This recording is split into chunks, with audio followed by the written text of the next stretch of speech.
Sy aan. Hallo, my naam is Zara Catherine van der Westhuizen en hierdie is my inskryfingsvideo vir Kyknet se nuwe program Aksie Alleen 2020.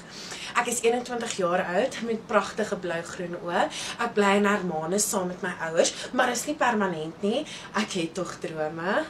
Ek het ingeskryf want ek is op soek na my ander helfte. Nie dat ek 'n halwe is nie, en net om dit duidelik te maak, ek's alleen. Nie eensaam nie, alleen. My future boyfriend moet soos 'n hybrid wees tussen Brad Pitt en 'n young Leonardo DiCaprio, moet lank wees met breë swemmerskouers, iemand met passie en drome, maar wat dit sal opgee sodat ek myne kan volg. As dit plek vir 1 ster in hierdie verhouding. My broer het my gevra of wil ek alleen en suksesvol wees of nie alleen en onsuksesvol. Ek het met lof gesê alleen en suksesvol. Alles kom na my drome. Ek weet ek praat oor hoe baie graag ek my ander helfte wil ontmoet, maar 'n boyfriend is a nice to have. 'n career is a must have.